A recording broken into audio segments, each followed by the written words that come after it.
Welcome to the topic of what is impactful leadership? Leading the impact, characteristics, and strategies of effective management.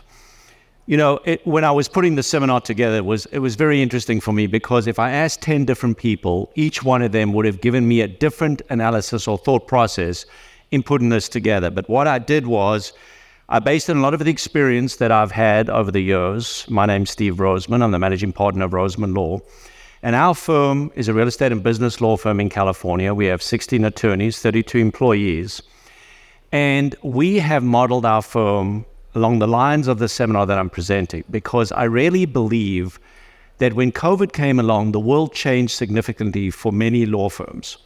For years, it was all about that billable hour. It was all about focusing on making sure you hit the mark. I don't care if you have to work late. I don't care if you make it to the kids' soccer game. That's all the focus. The world has changed significantly, and that concept of life balance has become, the balancing of work and life together have become such an important part of our life today. From a law firm leadership perspective, obviously in addition to many other companies. So as we go through this, we're going to talk about some concepts of ideas on bringing employees on board, dealing with them during that, and also the leadership side of it, which is so fundamentally important. What is impactful leadership and the definition of what it is? Impactful leadership is leadership that results in continued individual and company growth and development. An impactful leader works hard to build a framework where others within the firm can grow and develop alongside the growing and development of the firm as a whole. Impactful leadership is important for the retention of firm values, which we'll get to throughout the seminar, and the retention of key staff members that will result in the long-term individual as well as firm growth.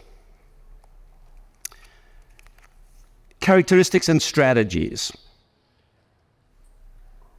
What can we practically do to become more impactful leaders? Now, I broke this out into 3 different segments because it's important to understand the various aspects of it. The first one is establishing hiring practices. Second part of it, once you've got those employees on board, to implement quality training. And we'll drill down into a lot of detail in that regard. And then the last aspect is the framework to lead high-performing teams. So the consistency, but also creating a structure within the firm to be able to have longevity with the firm and continued employment of the employees of the firm. Right, let's talk about establishing hiring practices. When hiring, this is an important point. You need to have a clear objective of why you are hiring. Too often, firms go in, look for somebody, but haven't really sat back before they've hired the person and really analyzed to determine what they're looking for. A good analogy of this is somebody wants to buy a sofa for their home. They don't just go out and buy a sofa. You're going to determine where you're going to put the sofa. You're going to determine what are the dimensions, how big it is. You're going to think through what type of sofa you want. In my life, I have 2 little boys, 7 and 11, who I promise you, if I bought a white sofa, it would last 2 weeks, right? So the reality is you've really got to think through the process.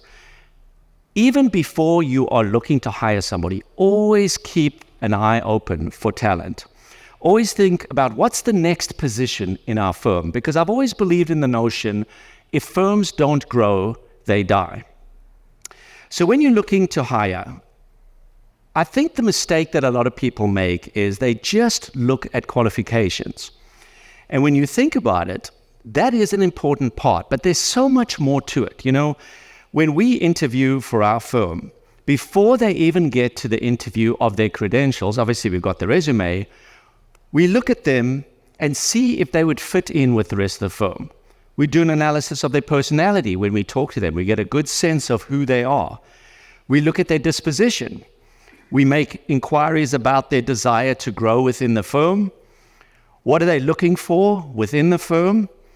And what do they value within the work environment? And when you think about these questions and you put these questions to them, it's fascinating to see when they anticipate them asking questions about, well, how many depositions have you taken, or how many contracts have you drafted, and you look back and you ask these questions, it's fascinating, because either they're completely relaxed and engaging in the conversation, or you've got them very unsettled because they're waiting to get to tell them about their work performance and not getting to know them just as a person. So that's often round one of our interviews, dealing with that aspect. I'll give you an example in our firm. We not too long ago interviewed somebody, and to impress us, I believe, they said, look, we're looking for a full-time position. We want to work in the office every day, but the individual thrives on competition. His view was that if he competes against other employees in the firm, it'll push him further, he'll bill more hours, and he'll be much more valuable employee to the firm. Now that's great for him, but I can tell you that's not what we were looking for in the firm. For us, collaboration is crucial. We want somebody that'll work together as a team, and we want somebody that is willing to work remote or hybrid. Our firm transitioned almost 95% remote. And ironically, the productivity has increased significantly by doing that, as long as you have the systems in place and the accountability. So we've spoken about the issue of the right person. Now let's talk about the skill sets. When you're dealing with the right person, just because they were the top of the class is not necessarily a deciding factor for our firm. Even if they went to the best school or didn't go to the best school, that's not the determining factor. Now, they do play a role, but it's not the crucial point. From our firm's perspective, we are looking to somebody. We've defined what the position is within the firm, what we're looking for. And we want to know, do they have the basic skills? So if it's a litigator, do they have the basic skills? They went to law school, they passed the bar, they may have worked a few years. But that's not the only factor. We also look at, is this somebody that can learn?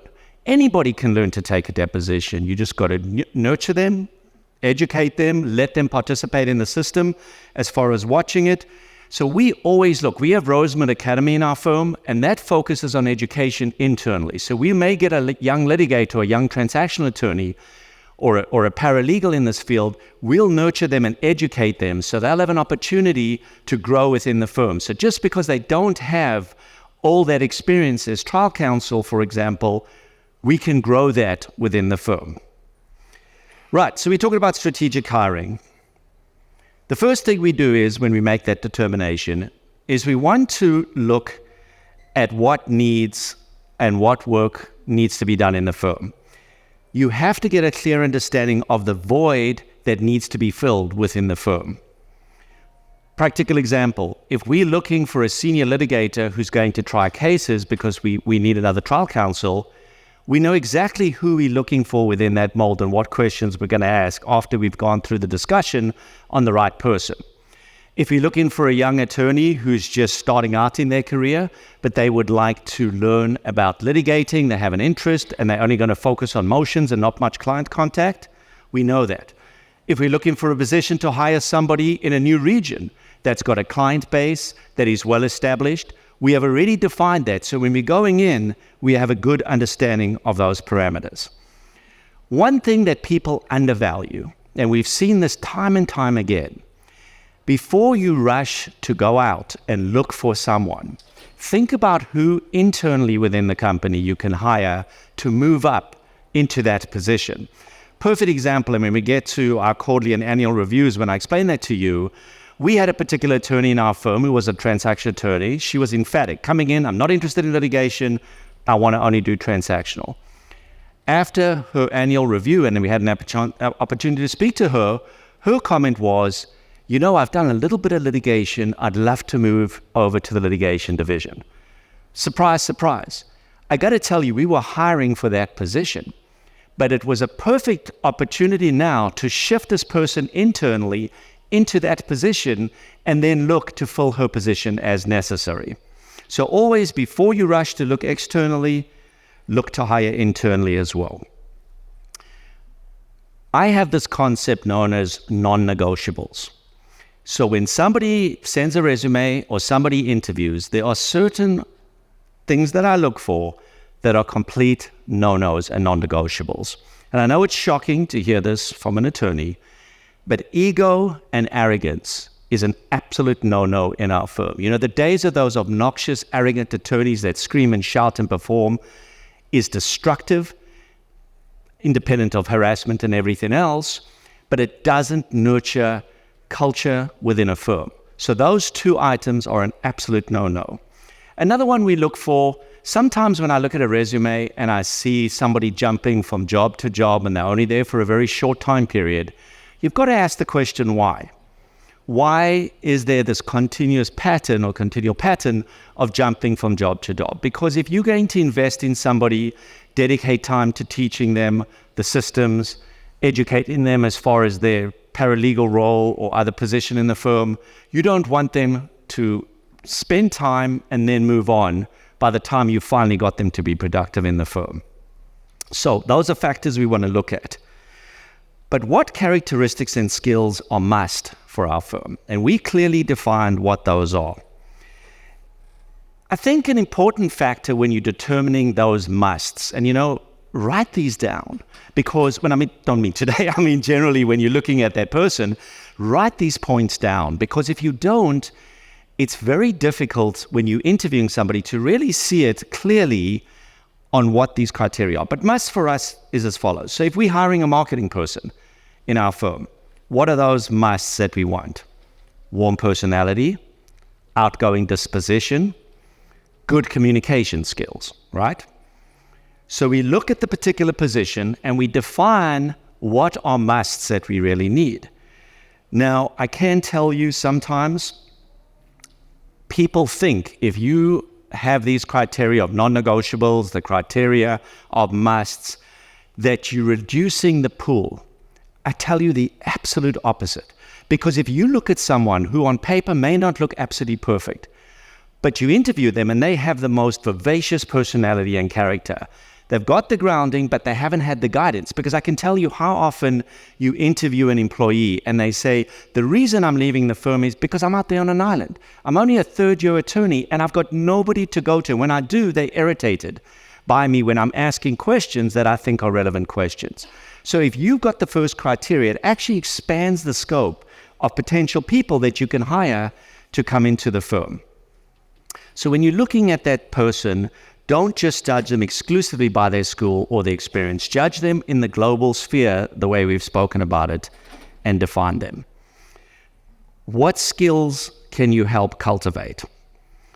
I really believe at the end of the day, as long as somebody has the basic grounding, you can train and develop those skills as needed. And they can be taught on the job.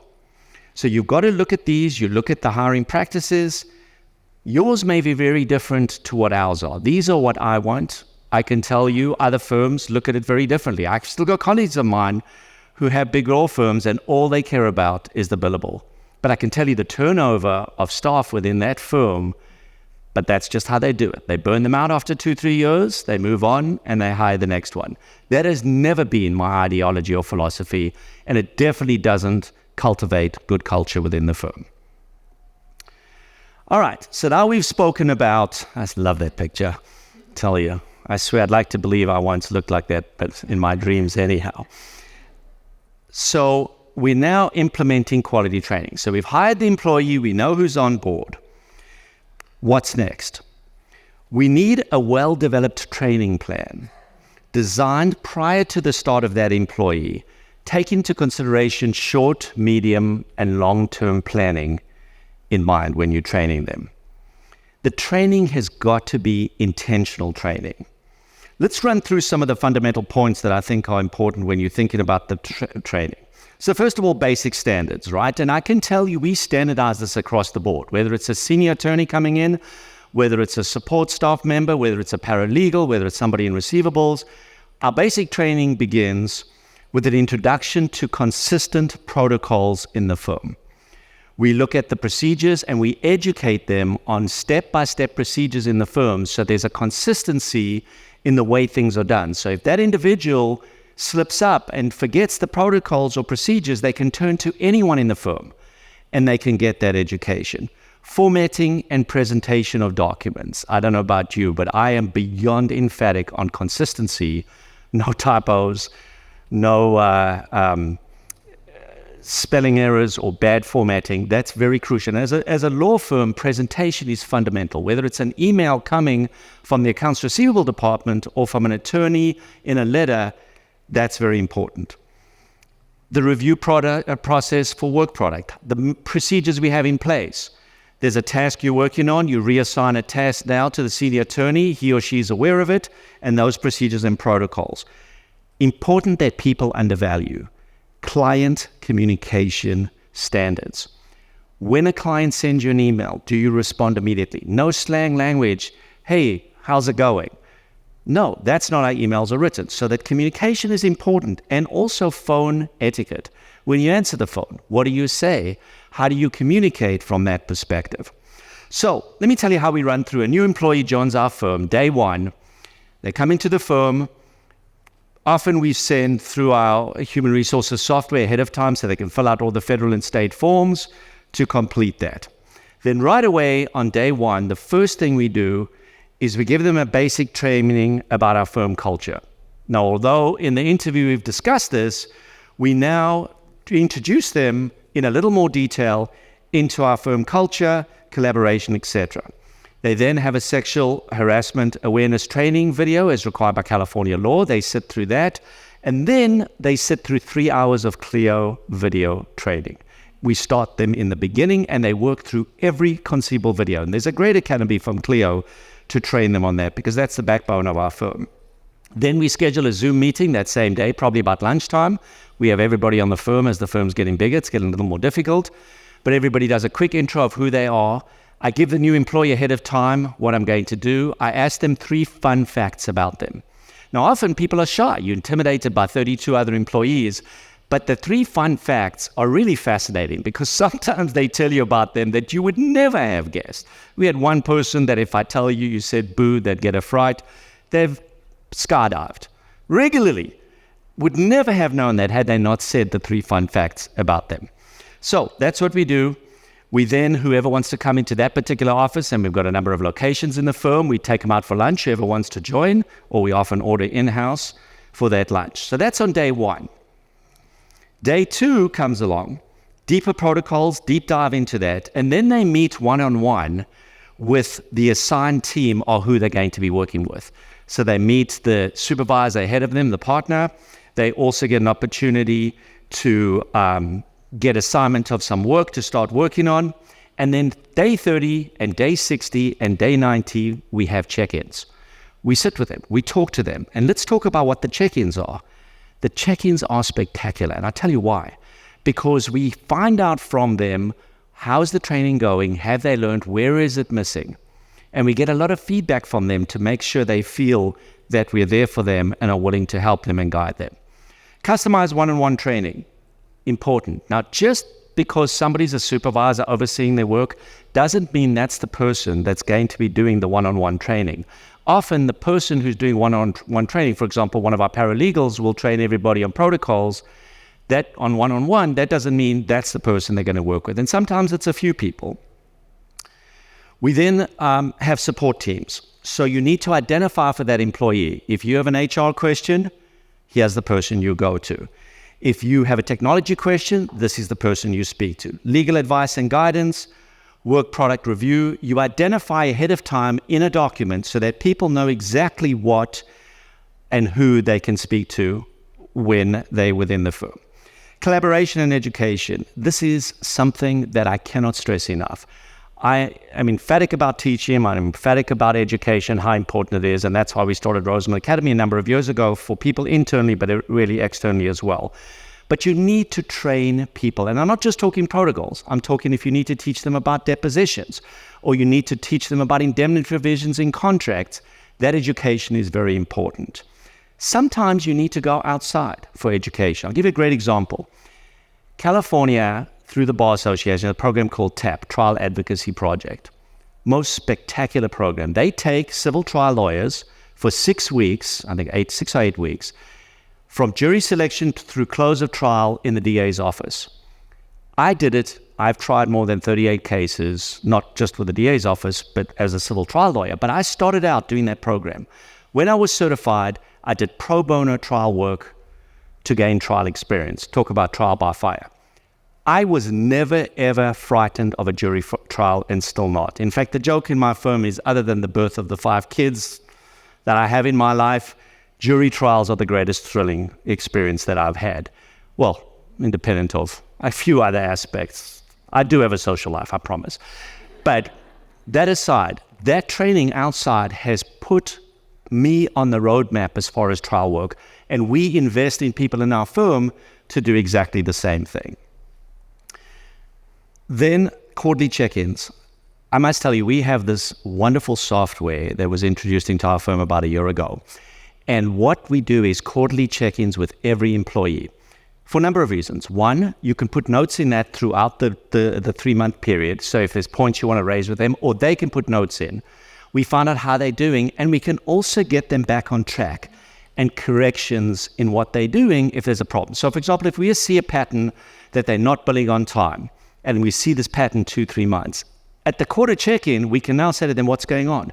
Do you have a problem? Let's talk about snippets. Are you unable to do your billing? Or why aren't you putting your tasks in? Or why aren't you marking them as complete? And it's not all negative, don't get me wrong, but it's hugely valuable rather than waiting till their annual review and suddenly you bombard them with all the stuff and they didn't know it was coming. The salary review is only once a year, but the quarterly check-ins are important, and get that on the calendar day one.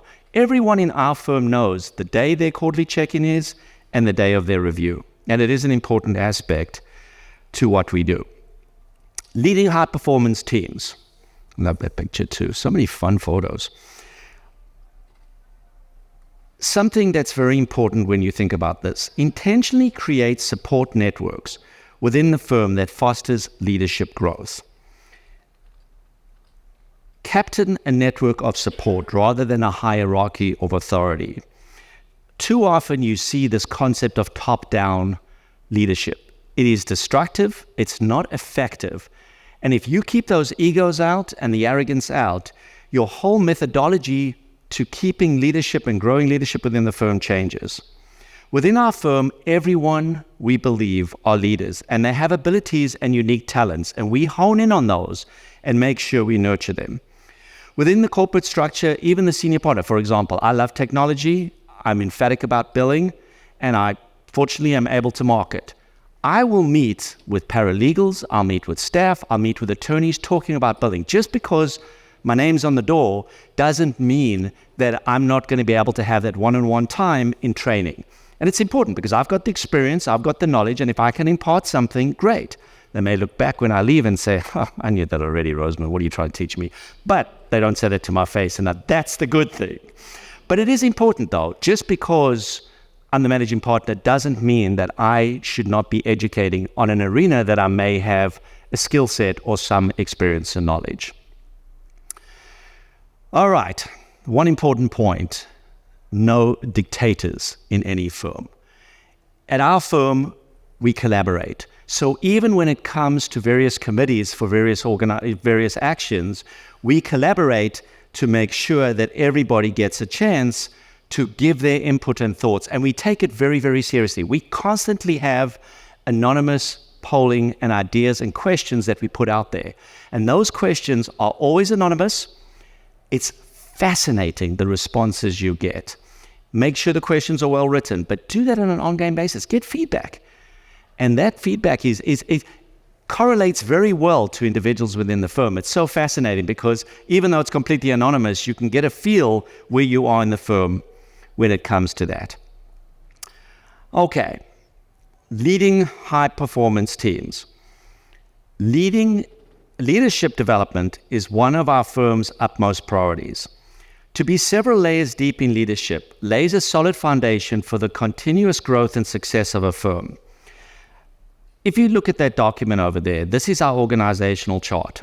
I know it's small font, and I think you can get a copy of the PowerPoint, but if you look at that, not one person has more than 3, maybe 4 people within the structure answering to them. And when I say answering to them, basically what it is, it's the team that they are now communicating with as far as the organizational chart. We call them direct reports. So within that structure, you can see I have 3 people that directly report to me. Then each one of those people have possibly 2, maybe 3 people reporting.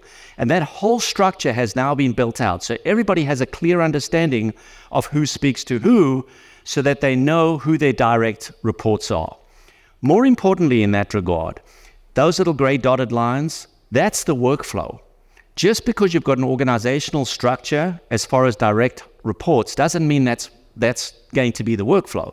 Some of those attorneys are working with other attorneys in the firm. Some of those paralegals are working with others.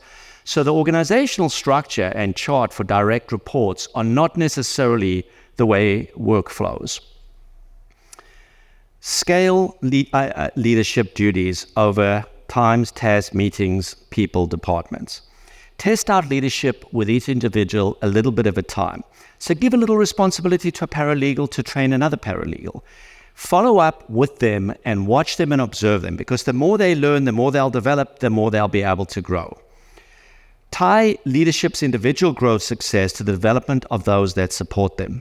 This is important because one thing we've stressed when it comes to leadership, if you have a direct report, if they perform, you're the captain of the team, or you're the coach of the team, should I say, you get all the credit. But if they're not performing, something as a leader is slipping up, and we'll analyze that and look at it. So we tie in the reports from the group. When we watch those leaders as they grow and develop, their direct reports tie directly into their performance.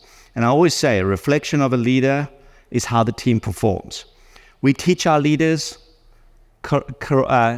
corroboration. We teach our leaders collaboration. We teach our leaders to ask questions, not just to dictate, but inquire, make questions, find out. Oh goodness, time rises fire by so quickly. Creating buy-in from and getting ownership from them and holding them accountable for what they do. Okay, let's get on to the next one now. We're going to talk about firm culture. This is a set of shared beliefs, values, and behaviors that guide the organization's employees and management. It's the sum of everybody. It's the thinking of all the employments, what they think, what they say while they're working together. It's the organization's personality. You can throw a party, but that's not culture. You can give somebody a bonus, but that's not your firm culture. Culture is who you are as a group. Firm culture is really a sum of everything. It's a sum of all its parts. The way you hire, the way you train, the way you lead becomes your culture. You model it on one another. Over time, you will effortlessly define the characteristics of your firm by observing the staff and how they interact, how they treat each other, how hard they work, how they speak to clients. One of the biggest tests are when there's a celebration, somebody's successful, do you all celebrate in their successes? When somebody goes through a very tough time, are you there for them, making sure you pick up the slack while they're dealing with whatever crises they're going through? You know, one thing I can tell you, we had 8 babies during COVID in our firm. Every single employee came back to our firm. Now, I can tell you what I think that says about our firm, but I think it honestly speaks for itself. In fact, we've had 2 lawyers that actually left the firm to go in-house. 3 years later, they asked to come back to our firm. So let's talk now about effective leadership, because this is an important aspect. Well, it's a culmination of everything. As the leader within a firm, you're the architect and you are designing a deep, resilient team. Effective leadership means you are always learning and looking for opportunities to grow and adapt. Watch the horizon and embrace opportunities to grow and course correct. And this is important. You know, as a leader, all the employees are on the ship. They're all sailing together. Kind of funny, this analogy, since I am a sailor. But sometimes as a leader, you've got to grab a paddle. And you may have to do a course correction within the firm. You may have to say, wait a second, I'm watching the horizon, but I see we're starting to go in the wrong direction, or we're going in circle. And that is going to slow down the growth of the firm or the progress and growth of the firm. You are the captain And that is not a role that can be left empty. It's important for somebody to have that vision for the firm and always do course correction. And all this feedback within the structure of the organizational chart allows for that feedback so that you're able to have that. What's important to remember is lead with impact. It all works together and results in leadership that makes a huge impact on individuals' life as they grow in a variety of ways. And so the firm grows. You get more clients. You have consistency and retention of clients. You have more revenue growth. You have expanding practice areas. You are creating this well-oiled machine that doesn't rely on one person for its growth and for its survival. It's a culmination of everyone as a whole. Right, we can go over to questions if there are any. Thank you very much.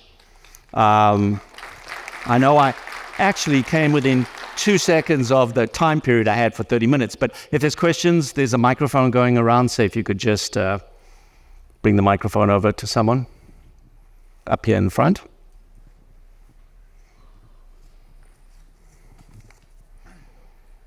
Thank you very much. That was a great presentation.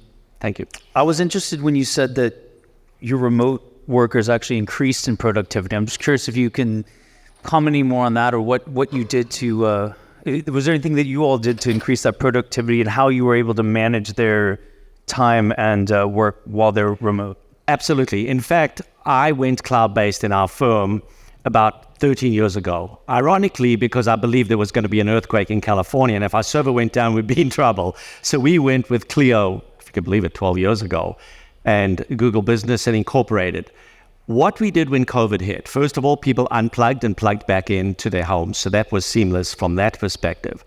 But I made a deal with them. I said, if you want to work from home, there's a couple of requirements. One, you need to be camera ready from the moment you get into the office, let's say 9 o'clock until 6 o'clock. So if I call you or anyone calls you, you've got to be available. We introduced Zoom as the internal system. So we call video conferencing. We've been doing it for 10 years, but we made that as part of the protocol that you will be available with your camera. Now, I can tell you, we have a lot of women in our firm that have kids, as you can tell. So I've said to them, look, you're all adults. All I'm asking for you is if you need to step out during the witching hour to deal with your kids, that's okay. Just check in on our software, tell them you're unavailable for the next hour, and do what you got to do. So we that as well. We also look at analytics within Clio. We make sure that they're billing daily. And if they're slipping behind, we talk to them about it and we discuss that. And we also make sure within the software we've got, if they want to take time off for sick time, they can do that. But we stress the same thing. You are adults and you are accountable. Now, I will tell you it doesn't always work. We've had situations where people, I don't use the word goofing off, but maybe they have. We brought them into the office and we said, look, we're writing a plan for you to, don't want to use the word rehabilitate yourself, but at least come back to where you need to be because you were unavailable every time we called you. You're going to work from the office for the next month. We'll get back on track and we'll get you to where you need to be. But it's constant check-ins and it's constant communication to see the value of working remotely. And I must tell you, I wasn't a big believer in it a number of years ago. I freaked out. I'm one of those old school. I love going and knocking on the door next door and chatting. People tell me they see much more of me because they can Zoom me and they focused with me instead of knocking on the door and I'm doing 3,000 tasks at the same time. But I can tell you they don't have to drive. There's an hour right there on commute. In LA, it's probably an hour and a half for our LA office. So that does help. The stress levels reduce significantly and people are able to fluctuate the hours. Did I answer your question? Yes, thank you. My pleasure. Back there. Oh, if I think the microphone's there, then we'll come over to you. Hi. You said when you hire people, you do an introduction of all the protocols in your firm so that they remain consistent. Do you have like a document you use for that, or do you have a platform you send them to? We do. So we have, there's various aspects to that part of it. So for example, after the training with Clio and the tax and all of that, We have a letterhead that they're required to use for that purpose. We have email signature blocks and how they need to write their emails. We take them through the protocols of, for example, an attorney writing a letter. Once that's done, they assign the task to a paralegal. The paralegal proofs it and gets it out, because I think our paralegals are way smarter than most attorneys we work with, only because they read, they make sure the grammar is correct, and how often they come back and say, Steve, should I tell the attorney that the grammar really sucked?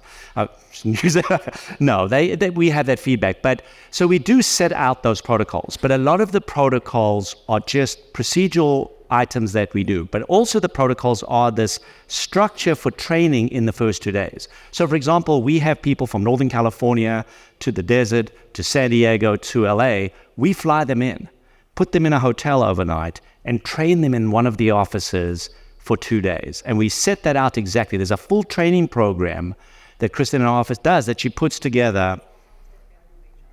Oh, okay. Kristen has said it's all housed in a software that we use called Bamboo HR. Remarkable software, and we use that for payroll as well. We have a few pieces of software that truthfully make it a lot easier than having to reinvent the wheel. I hope that answers your question. Microphone over here in front, and then that gentleman in the back. I'm only doing this so that you can get fit when you run from that side to that side. Yeah, great great panel. This was amazing. You kind of answered my question. You know, I'm kind of in the scaling portion of my business, and the quality training has been a little bit of a speed bump for us. Is there anything other than the Bamboo HR that you use for training purposes, like Trainial, or, each hire, do they have a specific person that they train with, or is there one person dedicated to training in-house? No, we really divide it up on the skill set of somebody within the firm. So for example, one of our paralegals is well versed in the procedures for documents. They do that. Kristen gets people involved on some of this other software that we have. We, when it comes to education through Roseman Academy for deposition taking, we put programs together. We make lawyers write those programs. So objections to depositions, etc. So we really start doing it, and we extract that information from some CLE credits that are available. We sometimes find other programs out there that we get it from books. We encourage in our firm a few things. Speaking engagements. If they don't like to publicly speak, we say write articles. If they don't want to do that, put programs together. But we encourage them, in addition to practicing law, to expand their horizons. So we give them an assignment. Do an outline for deposition objectives, objections, and questions. And we let them, and we empower them to do that. Otherwise, we look outside for third-party training if that's possible. Okay. Any other questions? Do we have time for one more? I know. I can't see. Do we have one? Perfect. Oh, I'm great. I could keep going all night. I just know you've got lots of other programs. Hey, Steve. I also had another training-related question.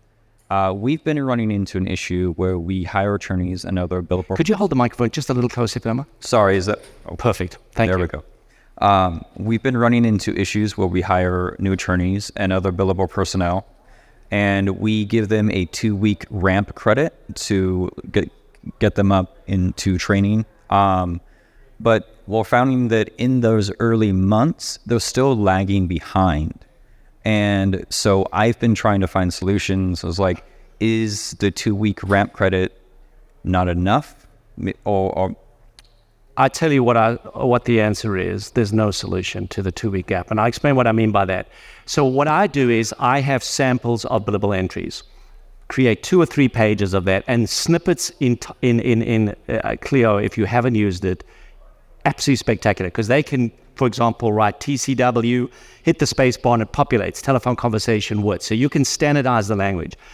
But the truth is, honestly, it's sad, but I don't think most attorneys are productive and make money for a law firm for the first 6 months to a year.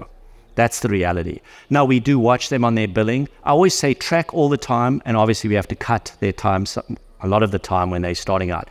Just want them to bill their time, keep them going, but don't judge somebody in the first 2 weeks, because I can tell you some of our worst billers in the first 6 months have turned out to be remarkable, because every quarter, the 30-day, 60-day, 90-day mark, we've sat with them, we've said, look, here's where you're going wrong. I can tell you when I review bills every month and I go through everything, I give feedback to every single person. So don't expect 2 weeks because it's really not fair to them. Unless, of course, they come from an insurance defense background. I always say those are the best billers because that's all they ever did. Whether they did the work to be consistent with the entries is another debate. But it's a tough one because it is hard. You have to invest in them knowing that you watch them, you track them, and hope they'll become productive. Well, thank you very much, and thank you for joining me.